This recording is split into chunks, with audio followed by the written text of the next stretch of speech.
Bismillah ar-Rahman ar-Rahim. Alhamdulillah alladhi la yablughu midhatahu al-qailun wa la yuhsi na'amahu al-'addun wa la yuaddi haqqahu al-mujtahidun alladhi la yudrikuhu bu'du al-himam wa la yanaluhu ghawsu al-fitan alladhi laysa li sifati haddun mahdud wa la na'tum mawjud wa la maqtum ma'dud wa la ajalun mamdud.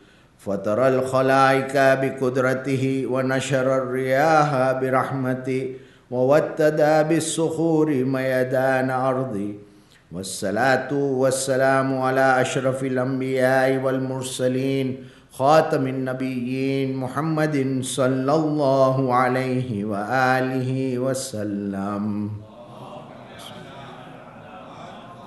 والصلاة والسلام على أهل بيته الطيبين الطاهرين المعصومين المظلومين واللعن الله على أعدائهم أجمعين. قال الله سبحانه وتعالى في كتابه المجيد وفرقانه الحميد. بسم الله الرحمن الرحيم. ذلك الذي يبشر الله عباده الذين آمنوا وعملوا الصالحات قل لا أسألكم عليه أجرا إلا المودة في القربى ومن يقترف حسنة نزد له فيها حسنا إن الله غفور شكور. آمنا بالله وصدق الله العلي العظيم. السلام عليكم ورحمة الله وبركاته.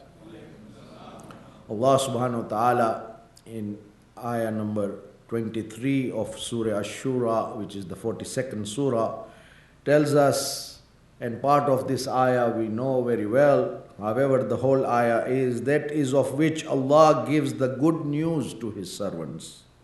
Those who believe and do good deeds say, Rasulullah is being told to say, I do not ask of you any reward for it, but love for my near relatives. And then Allah gives the result as well of what He wants and what He will do for those who show this love. And He says, and whosoever earns good, we give him more of good therein. Surely Allah is forgiving and grateful. Here Allah is addressing those of His believing servants who do good and believe in Him and have faith in Him. And then He asks for love of the family of Rasulullah, and in that He says that is the reward for what the sacrifices Rasulullah made. And for that Allah says, whoever does this good, we will give him more good out of it. And then Allah promises forgiveness and gratefulness. What better than this, that we get forgiveness from Him for our shortcomings and our sins and our mistakes that we may have committed, and at the same time He is grateful He is being grateful to us. Allah's being grateful, shakur, is something much more than we can even imagine. Sallu ala Muhammad wa ali Muhammad. So we say, Alhamdulillah, Allah has graced us with the tawfiq that we can get together here tonight and discuss one member of the family of Rasulullah, which is our 10th Imam, Imam Ali ibn Muhammad al-Hadi al-Naqi, salawatullahi wa salamu alayh. Trying to know a brief life of his. In brief, inshallah, we all know his father was the 9th Imam, Imam Muhammad al-Taqi al-Jawad alayhi salam. And his mother was Sumana, a bondmaid freed and educated by the 9th Imam. Now, we also know that the 9th Imam was married to Fadl, the daughter of Ma'mun, but Fadl did not have any children. Just a clarification from the last time we spoke about the 9th Imam. All children of the 9th Imam, all 4 of them were born out of Sumana, which was another wife of the 9th Imam. The 10th Imam was born on 15th of Zil-Hajj in the year 212 Hijrah in Medina. And amongst his most famous titles are Al-Hadi and Al-Naqi. His age when he was martyred was 42 years. And the period of his imamat was 34. He was only 8 years old. As we all know, Imam al-Jawad was martyred at a very young age, so he was very young at that time. He was only 8 when he took up the responsibility of imamat. And during his imamat of 34 years was the Abbasid Khilafat, of which 17 years he was in Medina and 17 years he was in Samara. And those 17 years that he was in Samara, out of that 14 years he was under the rule of the most notorious of the Banu Abbas, which was Mutawakkil. Mutawakkil has been compared as the Yazid of Banu Umayyah, as the Yazid of Banu Abbas. Yazid in Banu Umayyah and Mutawakkil of Banu Abbas are at same levels in terms of atrocities and torture that they have done towards the Shi'as, and especially the Sadat of the Ahlul-bayt alayhimus salam. Mu'tasim, the Abbasid Khalifa who killed the 9th Imam, appointed a teacher by the name of Junaid to teach people in Medina, so that he can put in and put the roots of hatred towards the Ahlul-bayt. And one of his responsibilities was to go and, na'udhu billah, teach the 10th Imam as well. So he went to teach the 10th Imam, and one day Mutawakkil, or rather Mu'tasim, sent his agent to go and find out what is the situation. So he comes to Junaid and says, "How is the boy doing?" With a specific reference to the 10th Imam. And Junaid became so angry with him and he said, "You dare ever call him a boy? He is the Sheikh of the Shuyukh. And wallah, if you think I am teaching and he is learning, you should know that he is teaching and I am learning from him. He is not somebody who can be taught. He is such that when he recites the Quran, we understand the Quran the way Allah wants us to understand. Not only that, the way he recites, his voice, wallah, is like Nabi Dawood, that you don't want to stop listening to him." That was how his childhood was. Sallu ala Muhammad wa ala Muhammad. So this was the beginning. Mutawakkil, when he came to power, he could not ever tolerate the respect and the honor that was given to the Ahlul-bayt alayhimus salam. So he sent agents to Imam's house to bring Imam to Iraq, which he did, and he put Imam under house arrest in Samara for the rest of his life. Intelligence agents always monitored Imam's movements and whoever came and went from the Imam. But despite all that, Imam did not stop showing the path of the Ahlul-bayt, the teachings of the Ahlul-bayt, the seerah of Amir al-Mu'mineen and the sunnah of Rasulullah to the people. How he did it in the most difficult circumstances is another historical fact that we will inshallah discuss at appropriate time inshallah. However, the bitterness of Mutawakkil was such that he not only slaughtered the Shias of Ahlul-bayt or whoever even had a name Ali, but he slaughtered and tortured the Sadat of the Ahlul-bayt in such a brutal manner that some of the Sadat were used like stones in buildings of Baghdad, in the castles of Baghdad, and some who were slaughtered away from Baghdad, their blood was brought to be mixed with the cement of the walls of Baghdad. This is how zalim this Mutawakkil was. However, Imam paid a lot of attention to the fiqh, and he emphasized how to apply the laws of Allah through the Quran and Sunnah, and he explained everything through basis because he was also preparing the grounds for the time of the ghaibah of the Imam, which was to come very soon, and people needed to know how to operate and how to be real Muslims and be faithful mu'mineen during the time of ghaibah as well.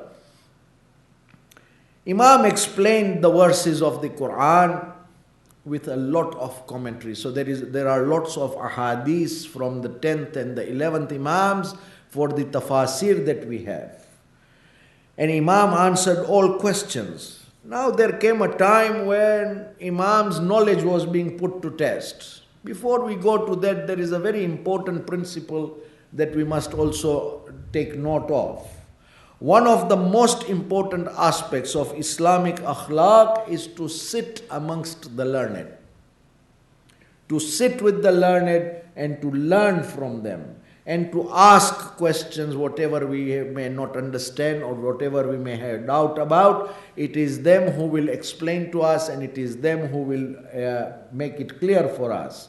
However, there is a very important aspect that has been mentioned many times in ahadith of various Aimma alayhimus salam, where they say, and the emphasis is, that whenever you ask a question to a learned person, ask so that you may learn.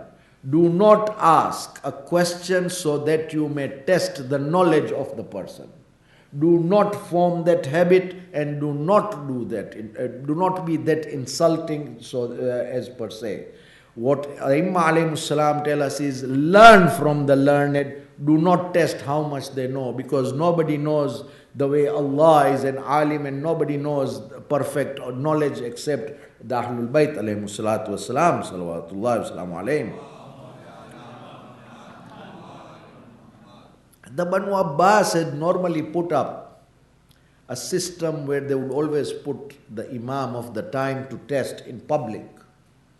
And we all know that what happened to the 9th Imam when he was a young child, when Ma'mun brought him to the court and Yahya ibn Aktham asked him questions so that he may test the Imam. And similarly, the 10th Imam was put to such test as well. However, the Aimma alayhimus salam are not people who learnt their knowledge from anyone in this world. They came learned and they were given their teachings and knowledge from Allah subhanahu wa ta'ala directly through Rasulullah and the chain of Amir al-Mu'mineen alayhimus salam. And therefore, once a conference of Banu Abbas was set up, where the elite and the ulama were brought together so that they may ask the Imam questions. Such questions they were told to prepare such questions that would defeat the Imam. They never understood this concept that Allah has sent these Aimma alayhimus salam learned. You cannot defeat them in knowledge, in piety, in honor and in respect. So, one of the main persons who was put in the forefront to ask such questions was by the name of Ibn Sikit. When the day of the conference came, the gathering was there, Ibn Sikit came forward and asked a question. Now, please understand, the question was a double-edged sword. Yet how the Imam explains in a beautiful manner is also very interesting to us. One of the questions that he raised was, why did Allah send Nabi Musa with a rod, Asaya Musa as we know, or in a white hand? And he sent Nabi Isa healing of the sick and raising of the dead. Whereas he gave only Rasulullah the Quran and the sword. The question itself, we can see that what he was trying to say is belittle the miracle of the Quran and the sword that Rasulullah was given as a miracle.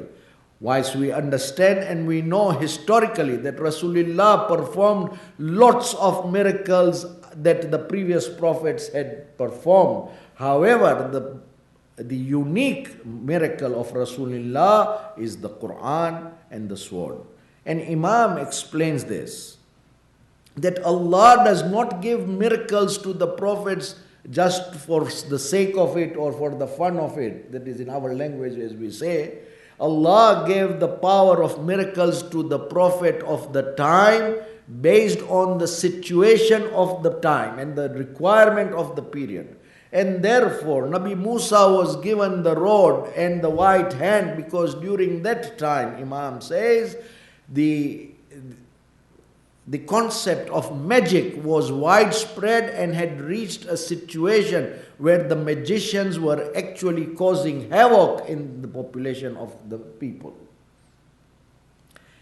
Whilst when you talk of Nabi Isa alayhi salam's time, Imam says that at that time, the medicine had reached a very progressive level, and medicine was something that was known and was widespread. So Allah sent Nabi Musa to show the people the truth of the power of Allah through the rod and the white hand, so that it was known even by the magicians of Nabi Musa's time that this was not magic, but this was a power of Allah that was granted to Nabi Musa alayhi salam. Similarly, Nabi Isa, Imam says, used to heal the sick with his bare hands, with no instruments or any medications or medicines, and raise the dead, which none could do. And to give that understanding and comprehension to the people that these are the powers given to the chosen servants of Allah, because they are the chosen servants of Allah, and these are the ones that are going to establish the power of Allah subhanahu wa ta'ala. Sallu ala Muhammad wa ali Muhammad. Then Imam says, as far as Rasulullah Muhammad Mustafa sallallahu alayhi wa sallam, it is in his time that poetry and rhetoric, which is a way of expression which attracts people's thought levels, had reached a big height, and it was at a very high level. Therefore, Allah gave Rasulullah Quran in such a manner, because he was the last prophet and that was the last revelation. His miracle is going to remain until the day of Qiyamah, and the challenge of the Quran remains. Imam says that they could not only not contest any ayah of the Quran, they could not bring even one of them like that, nor could even make a contention with even part of it. That is the miracle of the Quran and will remain till the end of Qiyamah. And as far as the sword is concerned, Imam says during the time of Rasulullah, the sword was the ruler. There was so much fighting and killing of each other that whoever had the best sword, meaning the best way of fighting and killing others, was triumphant. And Allah gave the sword to Rasulullah, and then Imam does not stop here. He says, do you know which sword is Allah talking about? And he says that is the sword of Amir al-Mu'mineen Ali ibn Abi Talib salawatullah wa salamu alayhi. That was given to Rasulullah to such an extent, Imam says, that in the Arab world at that time, running away from the battlefield was a shame. You either go and kill or be killed. You cannot retreat. However, during the time of Rasulullah and Amir al-Mu'mineen, there was a phrase that was coined, that you are not allowed to run away from the battlefield except to run away from the sword of Ali ibn Abi Talib salawatullah wa salam alayhi. Because there is no shame in running away from the sword of Ali, because there is no way you are going to kill Ali. It is the sword of Ali that was harvesting the heads of the munafiqeen and the mushrikeen. Sallu ala Muhammad wa ali Muhammad. When Imam answered all these questions, there is a long list of questions, and inshallah sometimes we will bring up one at a time. Then Yahya ibn Akhtam, who was the chief Qadi in the time of Ma'mun and went over all this time, who had grown old but had not stopped his old habits, he came forward and asked Imam in a tone in which it was going to be a demeaning tone, and asked Imam, and this is the same Yahya who asked the Hajj questions to the 9th Imam. The same Yahya asked the 10th Imam and says, explain to me the ayah of Quran of Surah Luqman, in which Allah says, وَلَوْ أَنَّمَا فِي الْأَرْضِ مِنْ شَجَرَةٍ أَقْلَامٌ وَالْبَحْرُ يَمُدُّهُ مِنْ بَعْدِهِ سَبْعَةُ أَبْحُرٍ مَا نَفِدَتْ كَلِمَاتُ اللَّهِ إِنَّ اللَّهَ عَزِيزٌ حَكِيمٌ. When Allah says that were every tree that is on the earth made into pens, and the sea to supply it with ink with 7 more seas to increase it, the words of Allah would not come to an end. Surely Allah is mighty and wise. Imam explained that the apparent meaning is there. The apparent meaning is that if all the trees that are there on the earth became pens and all the oceans became ink, the words of Allah, the wisdom and the lessons and the teachings of Allah will not end. However, Imam at this time gave an example of the 7 seas that were referred to as an example for the revelation purposes. However, Imam then says, and this is the most important message of the Imam to those questioners, and he says that we, the Ahlul-bayt, are the words of Allah subhanahu wa ta'ala. That our teachings, our akhlaq, our way of life will not end, even if there is floods that come, and even if the flood like the flood of Nabi Nuh alayhi salam would come, we would still be there. Sallu ala Muhammad wa ali Muhammad. Among the students of Imam al-Hadi was, the most prominent amongst them was Abu Amr Uthman bin Sayyid al-Amri as-Samman. He is the student of 10th Imam who began studying under the Imam at the age of 11. He is one for whom Imam calls him the most trusted, and to the extent that the 10th Imam says, whatever Uthman says, whatever Uthman bin Said says, it is from us. Whatever he delivers, he does it from us.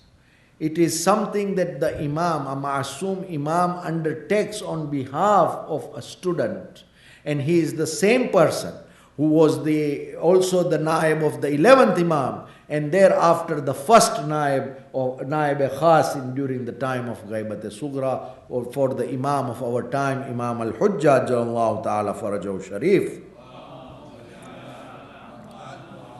When we look at Imam's teachings of akhlaq, Imam's teachings of fiqh, there are bases that we need to comprehend, and the ulamas use these as bases to explain us the laws of akhlaq and fiqh. However, as far as aqaid is concerned, there is a letter that came from the people of Ahwaz in Iran, and we have discussed this before, but very briefly, because we want to also honor the Imam that we have gathered here for.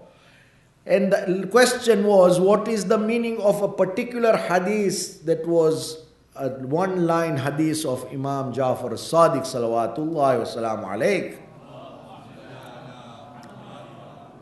And this one hadith that Imam had given, the 6th Imam, was a conversation that he had had with one of his students who was advanced in philosophy. So Imam gave him a one-line hadith. So when the people of Ahwaz asked him this question, what does this mean? Imam wrote back, because this was in writing from the people of Iran, so he wrote back. And in explaining that one-line hadith, Imam has given a tafsir of that hadith, which is today what we know as 42 pages of written work by the Imam. And what was the question? The question is that are we compelled by Allah to do what we are doing, or do we have the free will, or what is the position of the Ahlul-bayt? So Imam answers this, and very, very briefly, inshallah, when we will talk about the justice of Allah, we can discuss the details, but very, very briefly tonight. Imam answers this in a beautiful manner, in which the summary of which is that the Ash'ari school, which believes in the compulsion of deeds, meaning kullu khairin wa sharrin min Allah, that whatever good I do, Allah makes me do it, whatever evil I do, Allah makes me do it. This was something that began in the time of the Umayyad Khalifa, Banu Umayyah, who had created this to absolve Yazid ibn Muawiyah la'natullahi alayhim for the murder and the martyrdom of Imam Hussein alayhi salam in Karbala. To the extent that they went on developing this theory to the level that tomorrow, na'udhu billah, if on the day of Qiyamah, if Allah decides to put Hussein into Jahannam and Yazid into Jannah, it is still justice of Allah. Because it is His way of life. Because, why? Because it is predestined that Yazid was going to be Yazid and he is going to be the killer of Hussein who was going to be martyred. And this is how they developed this theory. On the other hand, there were the Mu'tazili school, which is now extinct by all the standards that we know. We do not know if there are any who exist, who believed that was actually exactly opposite of the Ash'ari school. That we have a total free will. Allah has granted us choice, whatever we choose to do or not to do, it is up to us. And we have no issues with that. Imam says that if Allah compels, and in answer to this, both these theories, he says, if Allah forces one to sin, then one must also come to this conclusion that Allah cannot punish a sinner. If He made me do the sin, why should He punish me? I have no choice. On the other hand, if Imam says that if a person is totally free and has a choice that Allah has granted him to do whatever he wishes, then for that Allah has authorized him to make a choice, so he has to also conclude that Allah cannot punish him because he made the choices the way he felt. Then Imam explains the Ahlul-bayt's position and he says this is Bainal Amrain. These two Amr are two extremes. The Ahlul-bayt have a firm aqidah that Allah subhanahu wa ta'ala made and created human beings and gave them abilities to understand the teachings that He wants it, the way He wants it, so that they may obey Him. There is no choice in His commands. It is only Him who has given the commands, but He gave us the ability to obey. And therefore, we have a responsibility towards obedience. And whoever, Imam says, has a deficiency in any of the faculties that Allah gives to a normal human being, then there is no hukm of Sharia upon that person. Like we always say, that our Sharia is based on aql. If one is short in aql, then there is no ahkam for him. If one is not in his right senses, it is not aqil, for example, then there is no salat, there is no najasat, there is nothing about him, because there is no hukm for him. So this is how Imam explained to us that Allah has given us the ability to obey. He did not also give us any choice in His commands. He gave us the ability to obey it, and therefore it is our responsibility to obey, and it is our responsibility to keep away from disobeying His commands. And for that Allah will reward us for our obedience and punish us for our disobedience. Sallu ala Muhammad wa ali Muhammad.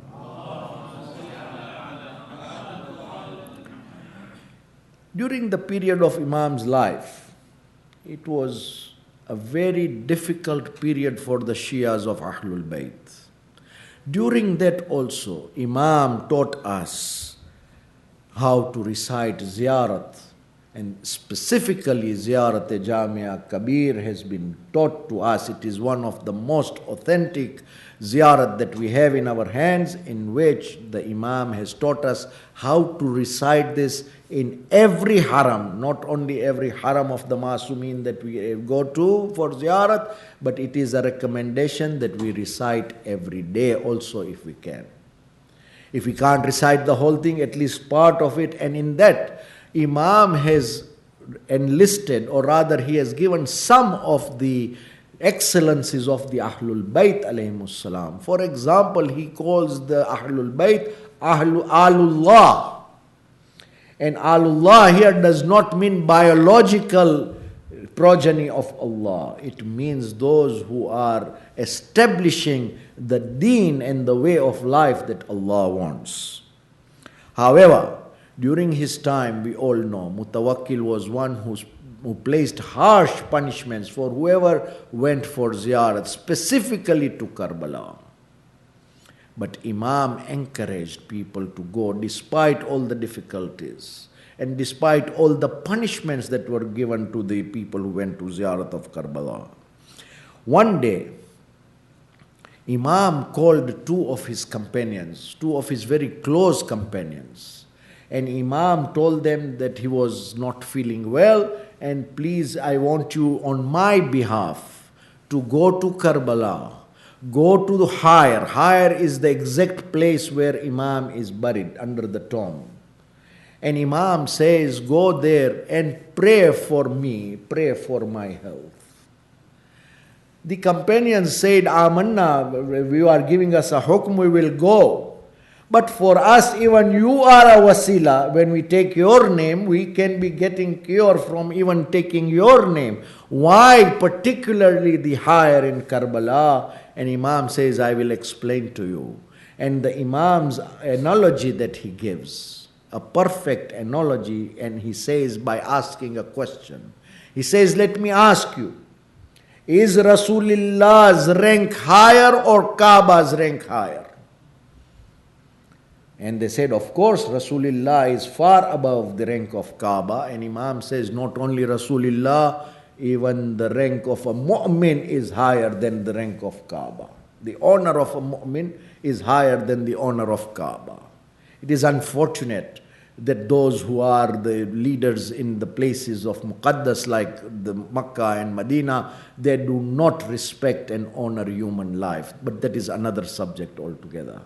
Imam then says that if Rasulullah's rank is higher than the Kaaba, it is higher than the plains of Arafah, then why did Allah order Rasulullah to go and do tawaf of the Kaaba, kiss Hajar-e-Aswad, and go to the plains of Arafat to ask and seek his needs also? Because Imam says there are certain places on this earth which have been granted that rank where Allah loves to be worshipped. And amongst those is the higher, the place where Abu Abdullah al-Hussein has been buried. Sallu ala Muhammad wa ali Muhammad. And he says his shrine has been made a resort for yearning and a shelter for distressed.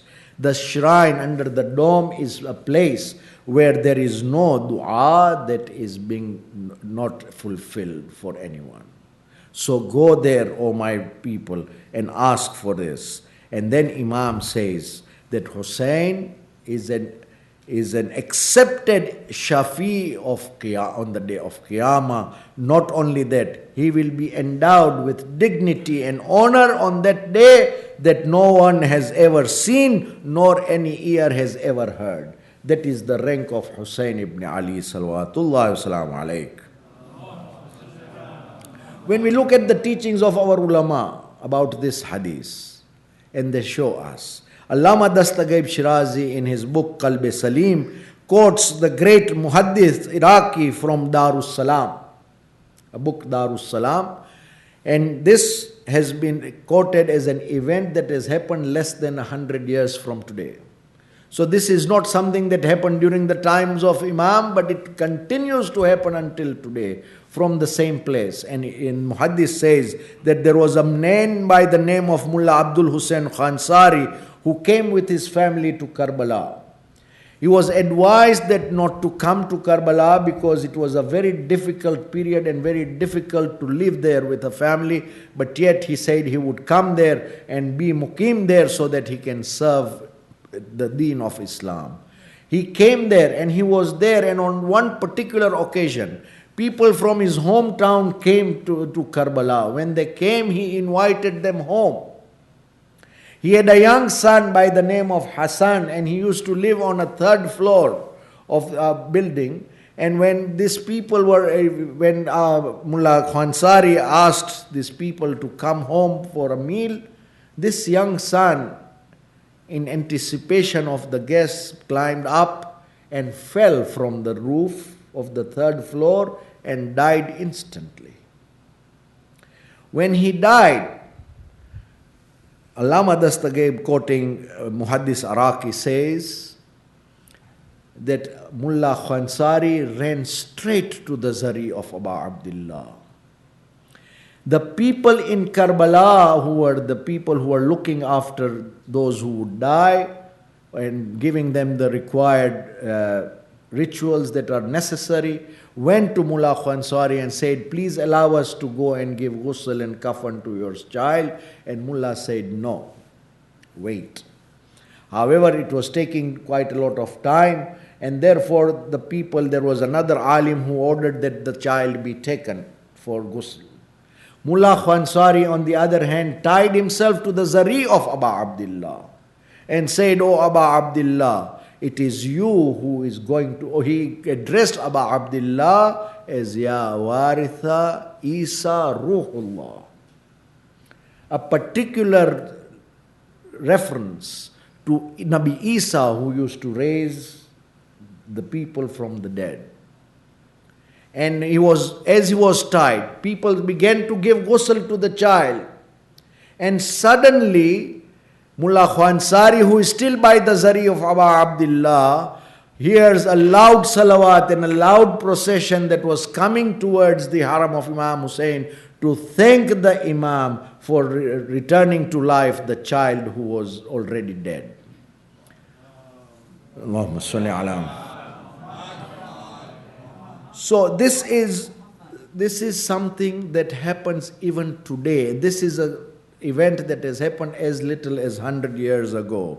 And this child lived for many years thereafter, far beyond even the life of his father. And we all know how Imam went ahead and how the Imam alayhi salam explained the merits of the ziyarat of Abu Abdullah, to the extent that he used to even say that Imam Sadiq's emphasis that when you cannot go to Karbala very often, go to the top of your roof of your houses and face Karbala and just say Assalamu alayka ya Abu Abdullah wa rahmatullahi wa barakatuh. Don't miss that much, my brothers and sisters. The ritual that we have, that after Salat that we have the recitation of Ziyarat of Abu Abdullah, is not something that we have created. It is something which is customary of the Aimma alayhimu salatu wassalam. Sallu ala Muhammad wa ali Muhammad. When we look at the Imam, there was one time Imam was arrested by Mutawakkil's agents. And he was brought in the middle of the night. What was the pretext? That Imam was gathering money and arms so that he may revolt against the kingdom. And we all know such kings who live on these thrones are always anxious when they hear such things. So in the middle of the night, they brought the Imam. They went in and raided the house of the Imam, and they found only two things by his musalla.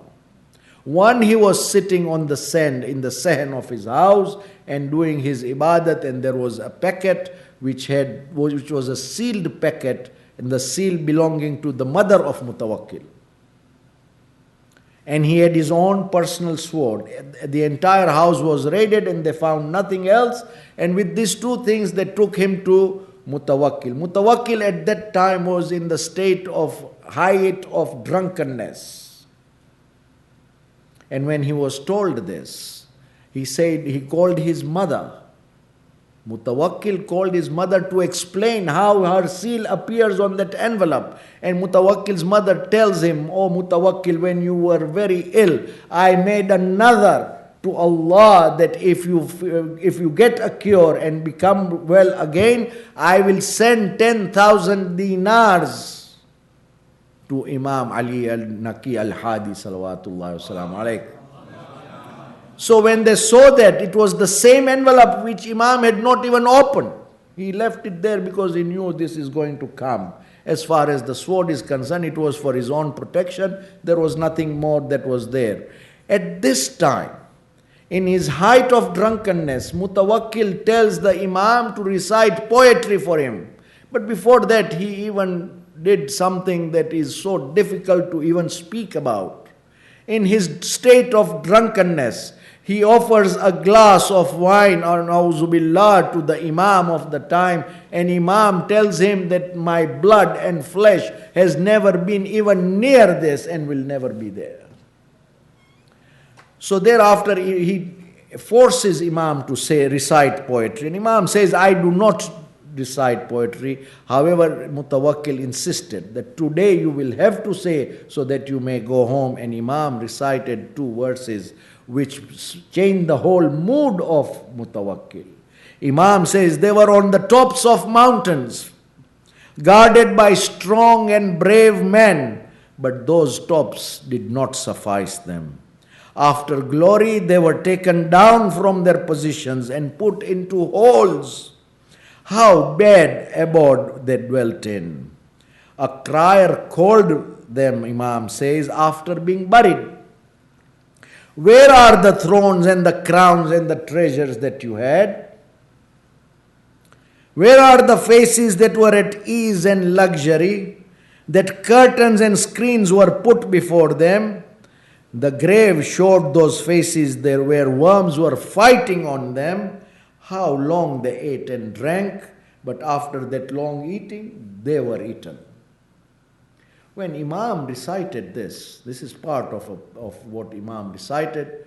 Mutawakkil now became sober and began to cry profusely because he had never heard an admonition. And today he heard the admonition from the pure lips of the son of Rasulullah, the Imam of the time, the Hujjah of the time at that time. So now it was something that he came to his senses and began to cry profusely. And this is when he was told, when he asked why did this happen to him after the event, he said, all the time I love to listen to music. And what I love to hear is what you people teach me, and this is what you make me hear. Mu'mineen, this is a lesson for us, for our young ones or adults also, who the moment they sit in their cars, they want some form of music to run by. O Mu'mineen, whenever we have this, we will not be able to move forward and understand the teachings of the Imam. We ask Allah subhanahu wa ta'ala to grant us the tawfiq to be able to comprehend the teachings of Allah and Rasulullah as taught to us by the Ahlul-bayt alayhimus salam, and implement them in our lives. Ameen ya Rabbal Alameen. Wa sallallahu ala Muhammadin wa alihi at-tahirin.